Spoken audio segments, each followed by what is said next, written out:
I'll never slow up, no I don't take shit, I got no love.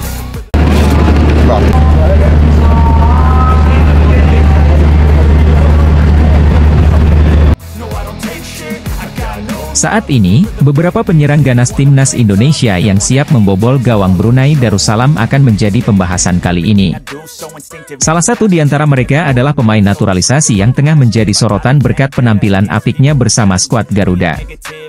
Timnas Indonesia dan timnas Brunei Darussalam akan saling berhadapan pada laga kualifikasi Piala Dunia 2026 zona Asia.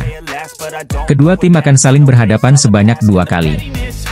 Pertemuan pertama akan digelar di Stadion Gelora Bung Karno pada Rabu, 12 Oktober 2023 dan Selasa 17 Oktober 2023 di Stadion Sultan Hassanal Bolkiah. Dendi Sulistiawan kembali dipanggil Shin Tae-yong untuk memperkuat timnas Indonesia. Sebelumnya, penyerang Bayangkara FC itu memperkuat Garuda di FIFA Matchday September 2023. Dalam laga kontra Turkmenistan yang dimenangkan timnas Indonesia dengan skor 2-0, Dendi sukses menyumbangkan sebuah gol. Tak main-main, golnya dicetak dengan begitu ciamik lewat sebuah tendangan voli dari luar kotak penalti. Kini, Dendi Sulistiawan akan berharap magisnya terulang ketika menghadapi Brunei Darussalam. Dendi punya rekam jejak bagus ketika menghadapi Brunei dengan menyumbangkan sebuah gol dalam kemenangan 7-0 di Piala AFF 2022 lalu. Dimas Drajat kembali mendapatkan panggilan dari Shin Tae-yong. Pada FIFA Matchday September 2023 lalu, Dimas Drajat sebenarnya dipanggil untuk menghadapi Turkmenistan. Ramadan Sananta menjadi opsi pelatih Shin Tae-yong untuk laga timnas Indonesia versus Brunei Darussalam di kualifikasi Piala Dunia 2026 zona Asia. Sebelumnya, penggawa Persis Solo itu juga memperkuat timnas Indonesia U23 di kualifikasi Piala Asia U23 2024 dan Piala AFF U23 2023 dan timnas Indonesia U24 di Asian Games 2023.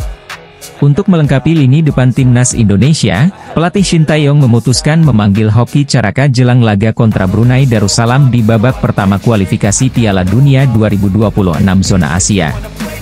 Rafael Struijk yang juga tampil membela timnas Indonesia U23 di kualifikasi Piala Asia U23 2024 pada September kemarin. Struijk menjadi sorotan lewat penampilan apiknya di ajang tersebut. Anggota Exco PSSI, Arya Sinulinga memberikan kabar terbaru mengenai proses naturalisasi pemain keturunan calon gelandang timnas Indonesia, Jay Itzes. Seperti diketahui, Jay Itzes memang tengah melakoni proses perpindahan kewarganegaraan. Saat ini, Arya Sinulinga selaku Exco PSSI mengatakan bahwa proses Jay Itzes ini sudah diteruskan oleh Kementerian Pemuda dan Olahraga ke Kementerian Hukum dan HAM. Proses ini memang harus lihat, karena banyak yang tidak mengerti akan proses naturalisasi. Naturalisasi itu membutuhkan kehadiran fisik, buka Arya Sinulinga. Jadi ketika ada proses administrasi harus datang ke Indonesia. Kehadiran mereka itu biasanya pada saat FIFA Matchday. Administrasi Jay kemarin sudah beres dari Kedutaan Belanda. Kemudian dari rekomendasi Kemenpora sekarang masuk ke Kemenkumham, jelas Arya. Jay Itzes sendiri memang sudah sempat datang ke Indonesia pada September lalu. Bahkan Jay sendiri sudah bertemu dengan Ketua Umum PSSI, Erick Thohir.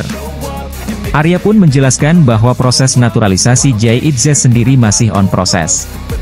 Arya berharap semua proses yang dilalui Jay bisa segera rampung sehingga nantinya Jay bisa segera diambil sumpah sebagai warga negara Indonesia. Mudah-mudahan habis ini urusan kewarganegaraan.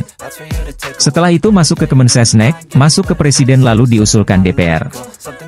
Di DPR biasanya ada sidang di Komisi 3 dan Komisi X. Setelah itu sidang paripurna DPR dan soal jadwal kami akan sesuaikan. Setelah itu baru masuk ke Presiden dan keluar ke Pres baru diambil sumpah dan selepas itu berpindah federasi, tukas Arya. Sebagai informasi, Jay Itzes saat ini bermain untuk tim Serie B, Venezia. Bersama Venezia, Jay Itzes pun kerap mendapatkan menit bermain.